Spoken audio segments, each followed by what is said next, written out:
I would like to draw your attention to some coming events. The Christmas production will be The Pirates of Penzance, and Mr. Fanshawe would like to hear from all aspiring pirates, young ladies, scene shifters and scene painters without delay.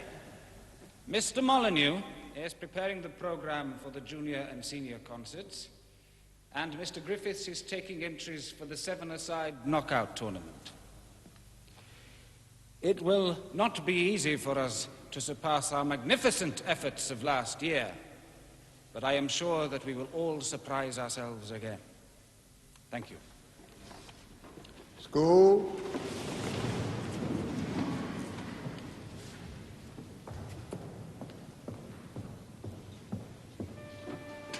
Two negatives in English destroy one another, or are equivalent to an affirmative.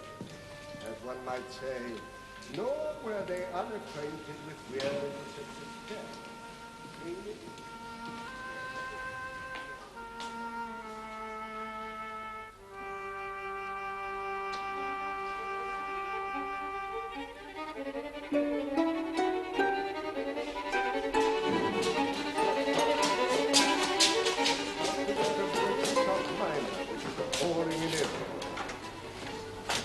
crispy.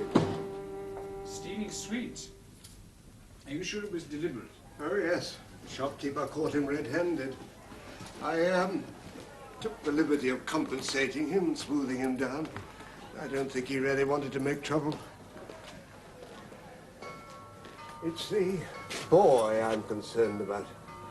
Crispin never struck me as being the criminal type. Oh, me. Couldn't get a word of explanation out of him. Would you like me to talk to him? Oh, no, DJ. I'll keep an eye on him. Just felt you ought to know.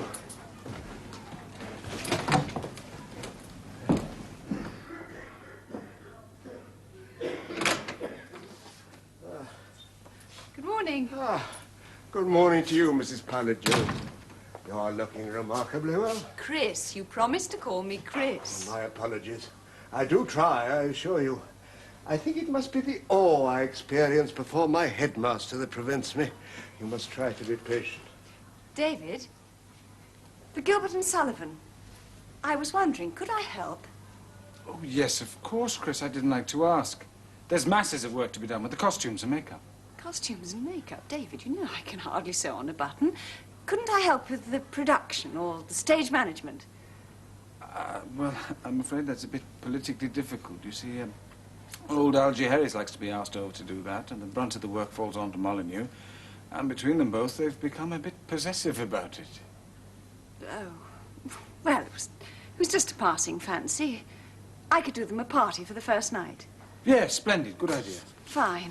Well, I won't keep you then. I've got some shopping in the village. Oh, Chris. Yes? I was going to ask if I might call round for a chat one morning. A little problem I think you might be able to help me with. Yes, of course. I'm free tomorrow at 11.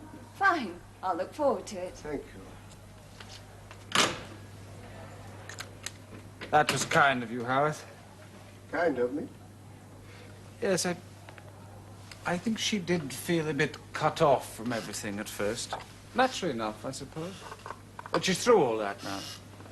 And expecting the baby, well, that's given her a kind of focus that she didn't have before. Bamfield's a strange place. It seems to help people get things into perspective. David, I hope you've known me too long to take offense. At what? Bamfield worked wonders for you when you first came here and after Beth's accident, but as a patent remedy, it's not universally effective. Difficult sometimes for those of us who love the place to admit to ourselves that just a few of the boys, and dare I say it, the masters, see their years here as an exercise in the endurance of misery.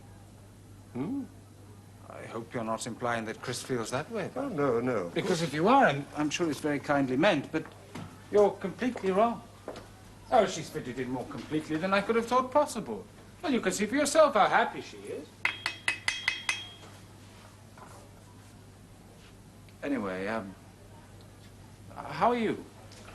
Oh, as well as can be expected. The quacks profess themselves satisfied. But, I should advise you not to include me in any long-term plans. That's in strict confidence, of course. Oh, don't make faces at me, man. I'm perfectly content with my lot.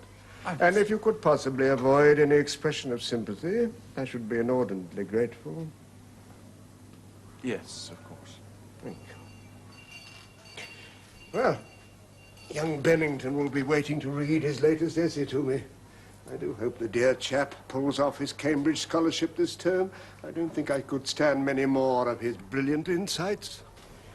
Much more comfortable not understanding what makes people tick when you're as old as I am.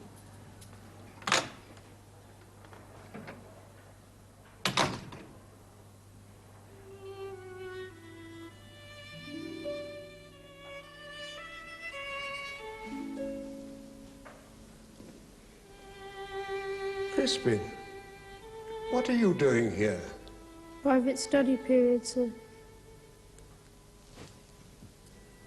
I trust you haven't been ostracized. Your fellow savages in Lower 4 haven't sent you to Coventry. Hmm? No. Good.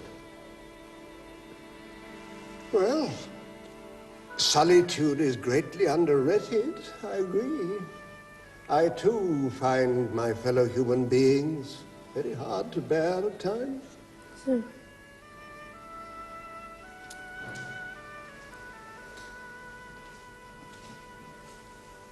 Crispin, that sweet shop business, it's all over now. Put it at the back of your mind. I know it won't happen again, and you can rely on me to forget it. One good thing about old codgers like me, we have very bad memories. You follow? Yes, sir. And if there's anything bothering you, come and talk to me about it. I may not be able to solve your problems, but I'll listen. And strangely enough, that often seems to help. And don't feel you'll be a nuisance. The housemaster's miserable pittance is paid for just such things as that. Promise?